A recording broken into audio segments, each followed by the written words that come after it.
More classified documents have been found in the garage of Biden's Wilmington, Delaware home. A little more than 2 weeks go by. January 5th, Lausch advises Garland to appoint a special counsel. 4 days go by. January 9th, the public is first told of the mishandled Biden documents. January 10th, Biden makes first public statement about the Penn documents. And then January 11th, a day later, the classified documents reportedly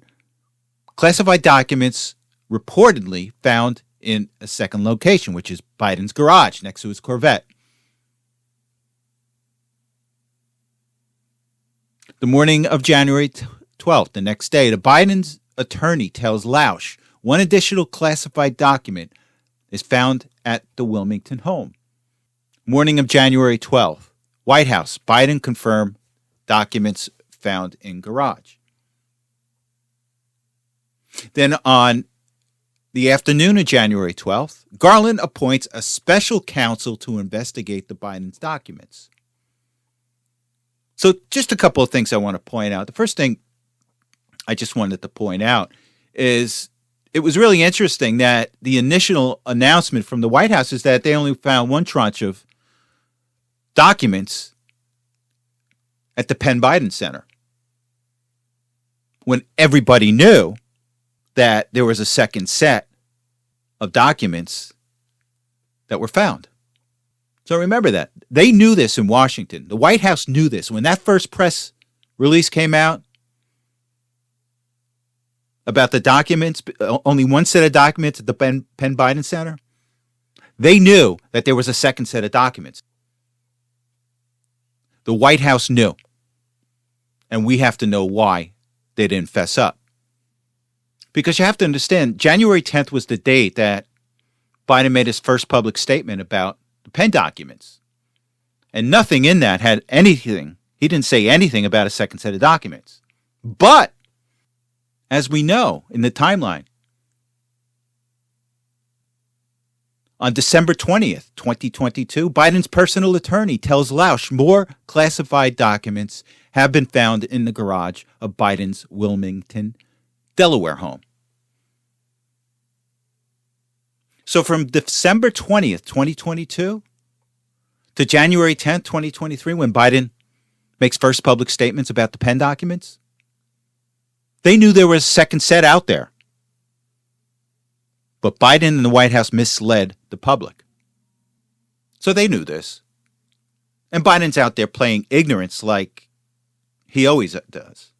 That's his defense. Oh, I didn't know anything. I never talked business with Hunter. I knew nothing about these documents. I didn't know what went on around me.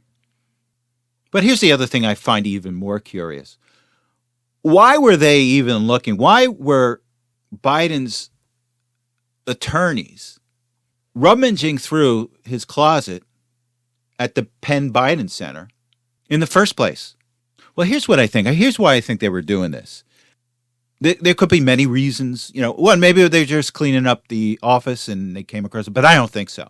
I think Biden's attorneys knew that there was going to be investigations coming with the Republicans taking over. Now, at the time, this was all done before the midterm elections, and everybody and their grandmother thought that the Republicans were going to win big.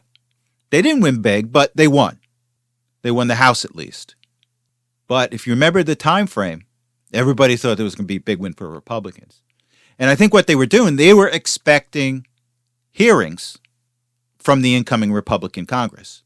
So what probably happened? Hey, guys, we better shore up. We better start getting all our ducks in a row. We need to see all the documentations that's out there. Go to the Penn Biden Center. Go through the office. See if there's any documents that we need to find.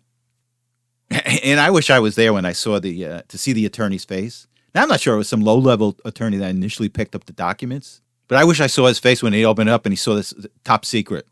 Ruh-roh. We got a problem here. And quite frankly, I don't think that they found the documents in early November. I thought they had this information probably for months, at least, because they had to figure out what to do with it. It was probably some lower-level attorney came to these, picked up these documents and said, oh, my God, what are we going to do? So he goes to his senior attorney, his managing attorney, and it says, "Oh, look at what I found." So these attorneys in Washington are all politically connected. They're on the phone saying, "Oh, what do I do? What do I do?" And I sure passed through their mind, just destroy the documents. I'm sure that was one of the options with these people. Well, nobody knows about it, so just burn them. And it leads me to believe that the reason they didn't burn it was there another motivating factor. Were they looking to get rid of Biden? And that's another theory out there that I hear. Now, apparently, the theory is that people knew, and this is, this could be credible. The theory is that the Democrats, this was one of their hooks over Biden. They knew that there were some documents out there that were top secret, and they were going to use it as a hook to get rid of Biden. And now the time has come for them to get rid of Biden because he was going to announce for another run against Trump. And you knew that Biden could not beat Trump. Just couldn't beat Trump. And they couldn't have him announcing for president, and they couldn't have him running again. So this is why they pulled this out. And this is how they work it there in Washington. They will plant incriminating evidence into high-profile elected officials, high-profile bureaucrats, and they hang this over their head. Now, people are saying, "Oh, Obama's people, they were ones that planted this." Maybe it was Hillary's. They knew this evidence was there. They knew that, for whatever reason, it was there. And now they're going to expose Biden because they want to get rid of him. But that leads me to a third thing. I want to know, how did they get there? Who signed off on it? Who requested the documents, if they were requested? Or who took the documents? How did they wind up in that? And that's what we need to know. We need to know a number of things. The one thing I want to know immediately, if we could, I want to know when they actually found those docs. And the second thing I want to know is, what was the chain of custody on those documents? During the Obama-Biden administration, those documents had to start somewhere and had to end up in the Penn Biden Center. And I want to know who took those documents, which resulted in them going from the Obama-Biden administration into that office in Washington, as well as the garage next to the Corvette. So that's where we are right now. Now, right now, there's talk about, is Biden going to resign? He's going to have to resign over this. Right now, I don't think he is. I just don't think he's going to resign right now. This investigation's still in its early stages. He doesn't have to do anything. He can just sit there. Maybe this investigation lasts for 2 years, which extends through his presidency. And if he runs, he's got this being held over his head in the same way that Trump would have this held over his head. And the other thing, Jill Biden is not going to let her husband resign. She loves the trappings of being the first lady. She loves being there. She loves being called doctor, and she loves being called first lady. And she is not going to give that up. She will not let her husband resign. And this is what we know now. Now, maybe legitimately he has a stroke a month from now, 2 months from now, he can't do it. That's a different story. But the way what I know now, he won't resign because Jill Biden will not let him resign. Now, the one telling thing we have to keep a look out for is this investigation into Hunter Biden in Delaware about his taxes and about his gun permit. And I want to see what happens. And could this be a message to Joe Biden? If any resolution to this investigation to Hunter Biden in Delaware comes out soon, it could be a message to Joe Biden.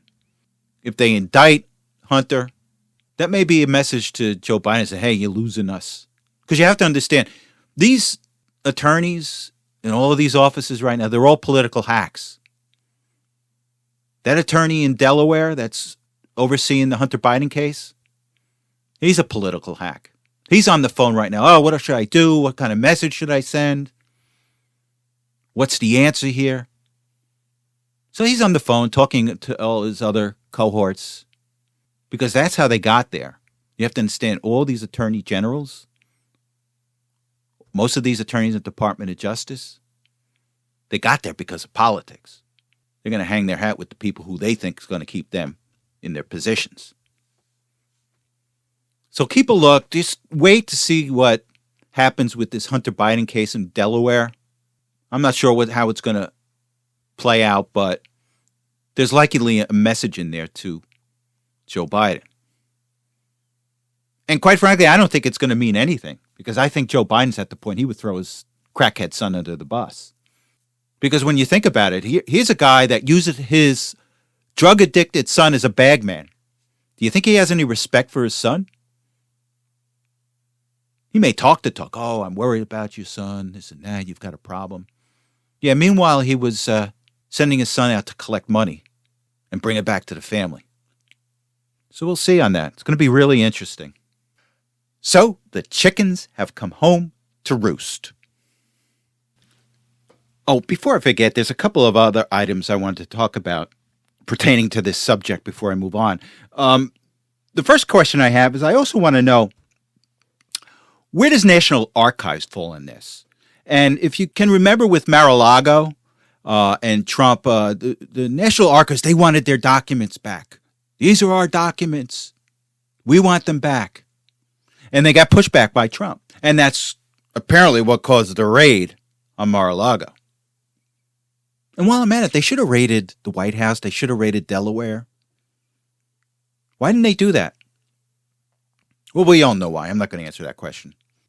But what I want to know about National Archives is, was there any documentation in the National Archives about Joe Biden having these documents? And if so, why did they look the other way? That's the first question I have. The other thing I wanted to talk about is the Penn Biden Center. And this Penn Biden Center was set up after, to give Joe something to do outside his dealings with China and Ukraine and Hunter, to give him some kind of legitimacy. So this is a think tank. Believe it or not, a think tank associated with Joe Biden just doesn't make sense. I don't associate Joe Biden with thinking, let alone a think tank. But apparently this was a joint effort with University of Pennsylvania, an Ivy League school, with Joe Biden. And it was to promote a globalist agenda.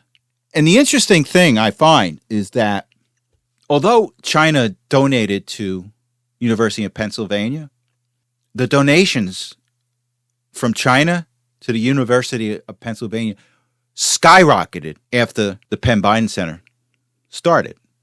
I mean, we're talking about like $70 million was donated to the University of Pennsylvania.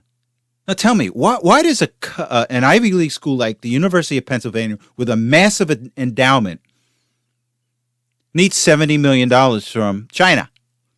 And what's the price? Chinese money starts flowing into the University of Pennsylvania after the Penn Biden Center starts. And Joe Biden gets paid, I think it was almost $1 million over a 2-year period by University of Pennsylvania. And I think he was only seen on campus 4 times in those 2 years. And look, this is nothing more to me than a money laundering scheme. This was something that mobsters do. When I was growing up, a lot of the mobsters used pizza parlors and bagel shops as a front for their operations. I think, where I grew up, it was a bagel shop. And they had good bagels, by the way. And they were cheap. I think they were only 5 cents each. You can get a dozen for 50 cents. And we were wondering why they were so cheap. We found out later on why, but they were good bagels. But anyway, this is nothing more than the way mobsters run. So we now have an Ivy League institution and a current president of the United States running an operation like the mobsters do. But you shouldn't be surprised. Look at everything else that Biden is involved with. Hunter, China, and dollars to donuts. With that money from China came something, and that was probably a request to have access to these top secret documents. And I think the top secret documents had to do with Ukraine, Iran, and the United Kingdom. Now, there could be more, but it wouldn't be far-fetched to assume that China had access to these documents. So time is going to tell what happens here. And it doesn't look good for Joe Biden. It doesn't look good for the deep state. But remember, this does not happen if MAGA doesn't win the House. Just remember that. All this scrambling behind the scenes, supposedly in November, to get these documents in order, because they knew that MAGA was coming. And this doesn't happen unless MAGA takes over. You know, if there was a bunch of rhinos that took over, it would have been business as usual. But this happened because of MAGA. And one last thing I just wanted to point out is I love watching the media twist themselves into pretzels to try to make us believe that, oh, it's no big deal. And when people tried to compare what Trump did to what Biden did, the first line of defense was, well, Trump had more documents. Like it matters whether there's 10 top secret documents or one top secret document. That's irrelevant. But here's what they never say. Here's what they don't say, which is the truth. Donald Trump, as president, has the authority to declassify anything. And a vice president does not have that ability. And that's the biggest problem. And that's the problem that's likely going to take Biden down on this. And the other thing I just wanted to point out, the attorney that Garland appointed to lead this special investigation, his last name is Hur, H-U-R. Well, he's nothing more than just an insider. He's associated with the Russiagate. Apparently, he was Christopher Wray's protege at one point. So don't expect much from him. Don't expect much from this entire process because it's all political. Now, it's going to be fun to watch because they're going to start beating each other up. And Trump's just sitting back and laughing. Because whatever they do to Trump won't stop him from running for president. And it won't stop him from winning. And likely, if they go after Trump, say they indict Trump and they do nothing to Biden, there's going to be major blowback with the American people on that. That's going to play out in the polls. So that's why Trump is laughing. He's sitting back laughing at this. And Trump has a killer instinct. He's going for the jugular on this. You watch. He sees blood. He's a killer. Remember that, and that's why we like Trump. So we shall see. Now, so far, so good with Kevin McCarthy as Speaker of the House. He's done some really good things this week. And talk about killer instinct. This is the thing about Trump. Trump has instilled a killer instinct in Republicans. And for years and years, the country club Republicans couldn't care less what went on. Just as, okay, I can go to the country club, play some golf, collect my dividends. I'm okay with that. Let the Democrats set the table, and I'll just make it appear like I'm doing something to protect the taxpayer and American citizens. But here comes Trump. Here comes MAGA. They have a backbone. And Kevin McCarthy is the beneficiary of this. The battle that he went through last week has made him extremely strong. And the concessions that he agreed to will make him a stronger leader. And I like what I'm seeing so far. He's passed an abortion bill that requires doctors to provide medical care to a child in a botched abortion. Secondly, he passed another bill to repeal the 87,000 IRS agents. He set up a committee to investigate the weaponization of our federal government. He's going to release all of the J6 footage, not just the select footage. No, he's releasing everything. And he's going to release it to the public. Let the public decide. Let the people decide. Not a star chamber headed by Democrats, but the American people. And again, this doesn't happen without MAGA. A strong Kevin McCarthy does not happen without MAGA. Oh, and before I forget, he's put MAGA members on key committees.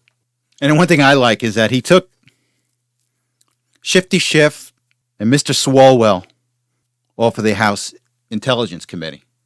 Now, he also took Representative Omar off of the Foreign Affairs Committee, but he took Eric Swalwell off of the Foreign Affairs Committee. Now, if you remember what Swalwell did, not only was he the guy that was passing gas during an interview last year, but he was also dating a Chinese spy.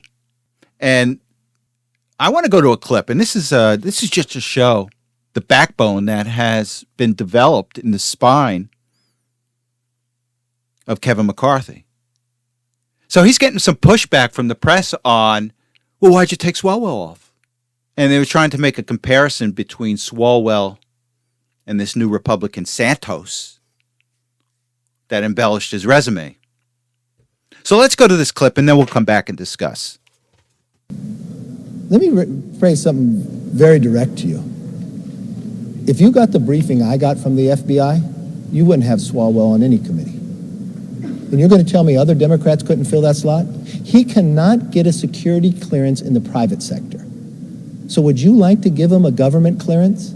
You asked me questions about Santos. You asked the questions about Swalwell. Not only was he getting a clearance, he was inside an intel committee. He had more information than the majority of all the members. Did you ever raise that issue? No, but you should have. You're going to tell me there's 200 other Democrats that couldn't fill that slot, but they kept him on it? The only way that they even knew it came forward is when they went to nominate him to the Intel Committee. And then the FBI came and told the leadership then, he's got a problem. And they kept him on. That jeopardized all of us. And that's a really good moment for Kevin McCarthy. And 2 weeks ago, Kevin McCarthy would have been not capable of making that kind of pushback to the reporters. And it's refreshing. And it's good news.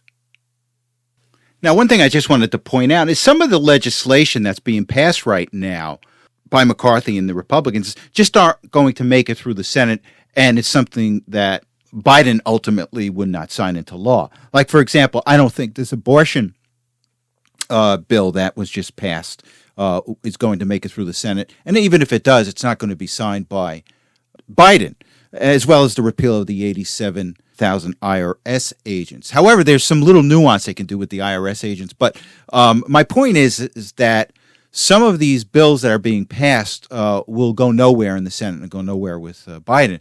But from a political standpoint, it's really smart what he's doing now. They are defining the Democrats right now.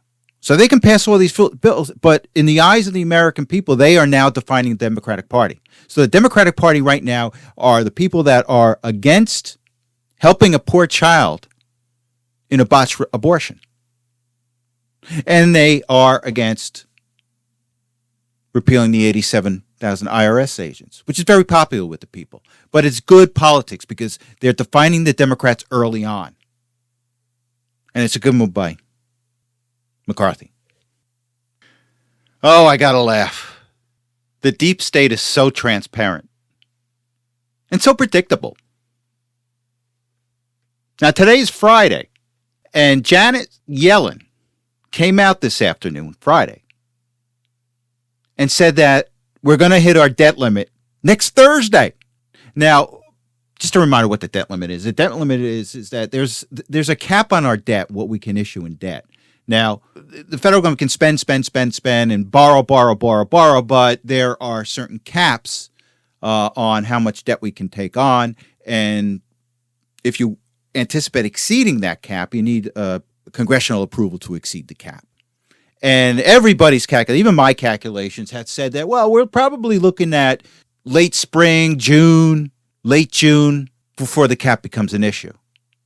And it becomes an issue politically because if you don't exceed the cap, if you don't pass legislation that exceeds the cap, you have to start getting into these dramatic cutbacks in your spending so you don't incur any more debt. And it's been a political issue in the past, and the MAGA said it was going to be an issue this year. So Janet Yellen needs to divert attention from Joe Biden. So she's created the debt limit issue. Now think about this. This is a person that is supposed to have her finger on the pulse, the federal government's finance. And she comes out on Friday and says, oh yeah, by the way, we're going to exceed our debt limit next Thursday. This is nothing more than a way to divert your eyes from Biden, create a crisis. And this is all they got. And I guess this is why Biden has kept Yellen, because she's a hack. She just created this out of her own political expediency. So, this is going to be fun. If I was MAGA, I would say, hey, look, too bad. You gave us a week to figure this out.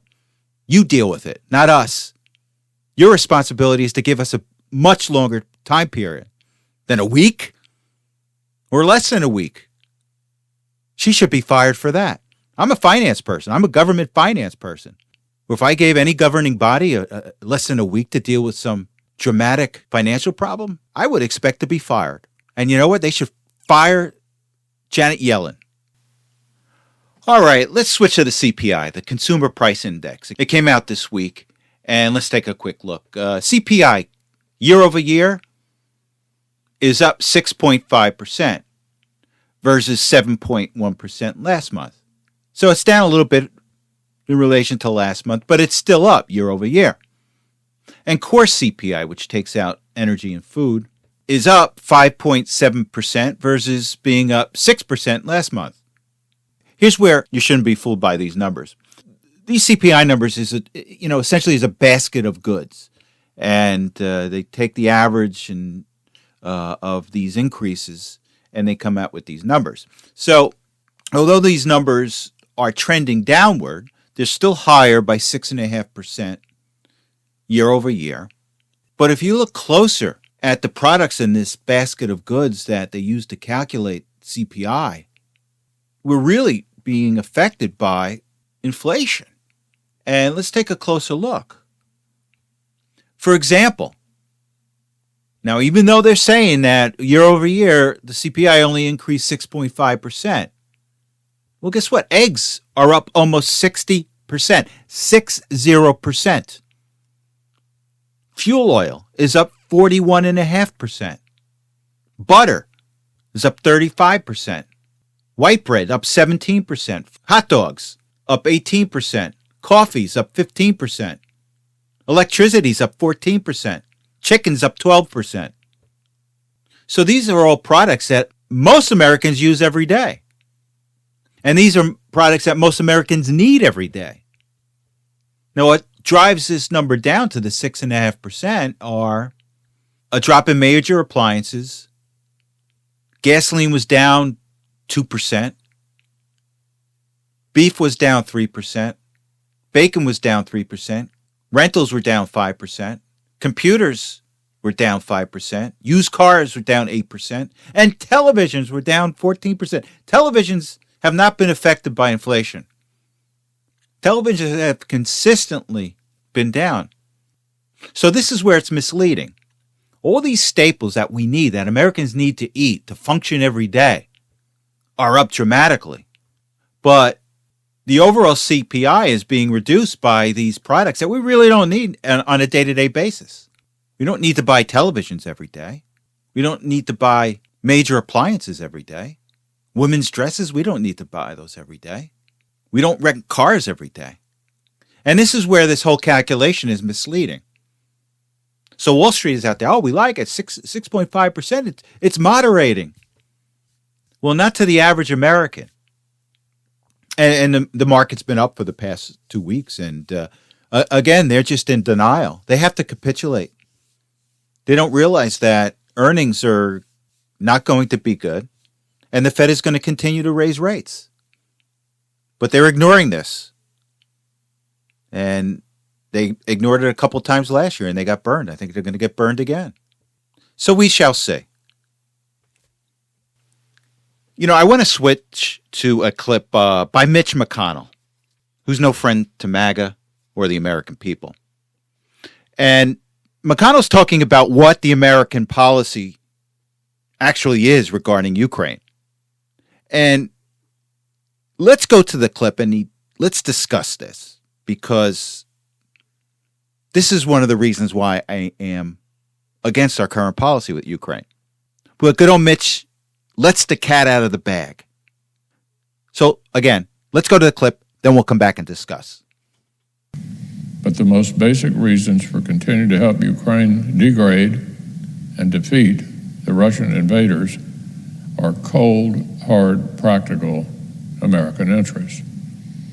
Helping equip our friends in Eastern Europe to win this war is also a direct investment in reducing Putin's future capabilities to menace American, threaten our allies, and contest our core interests.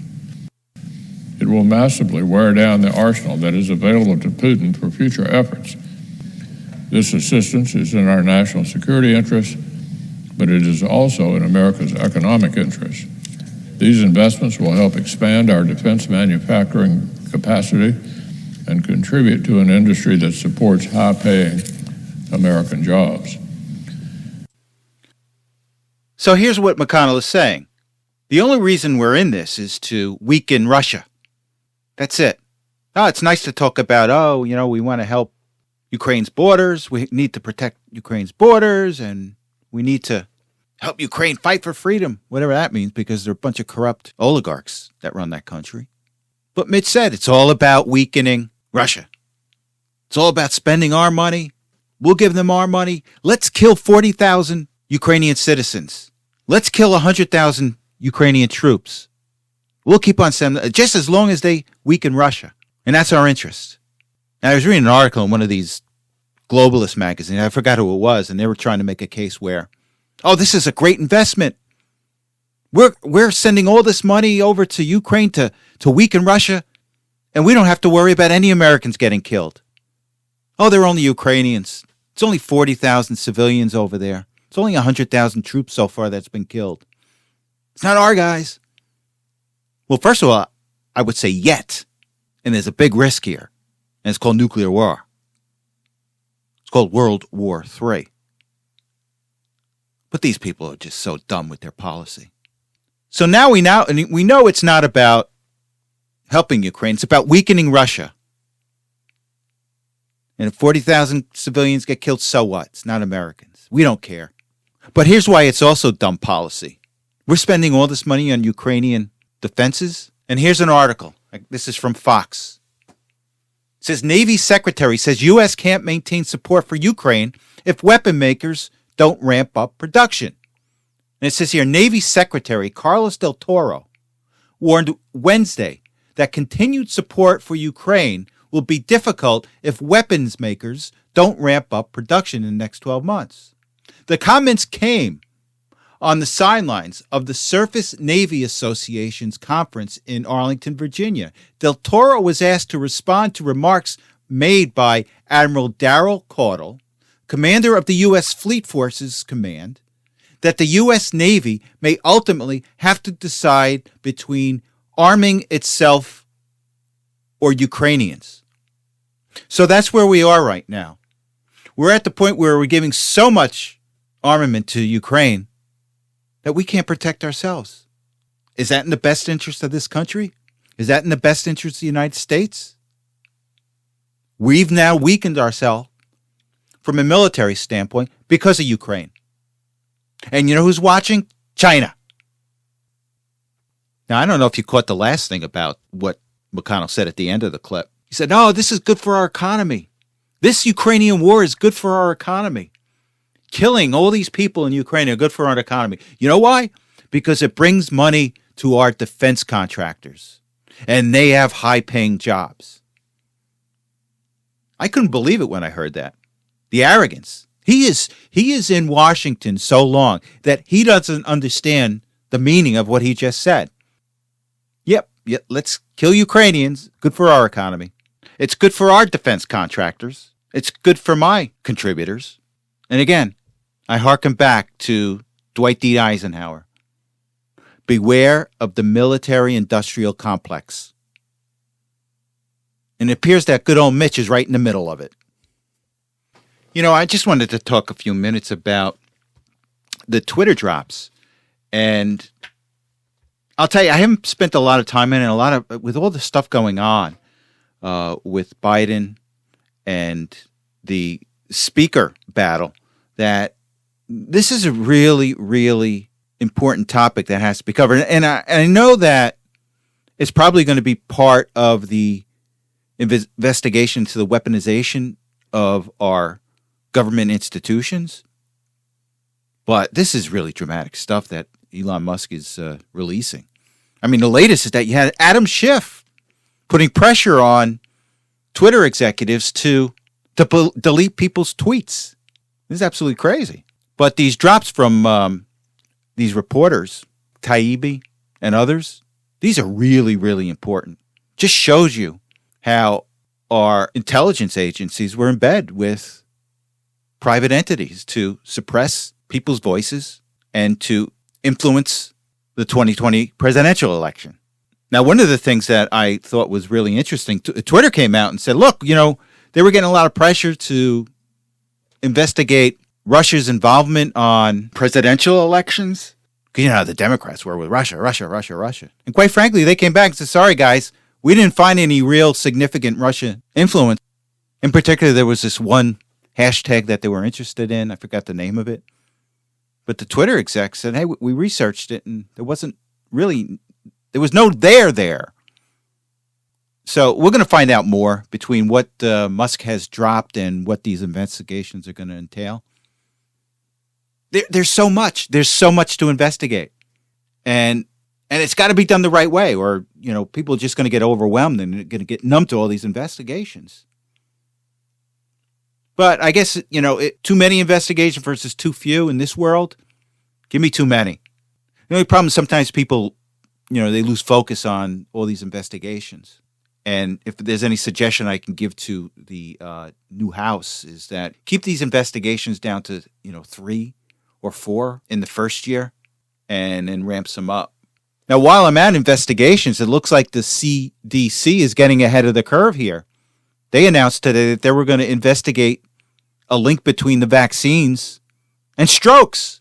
And let me tell you, this would not have happened if MAGA wasn't in the House right now. They're all starting to cover their butts.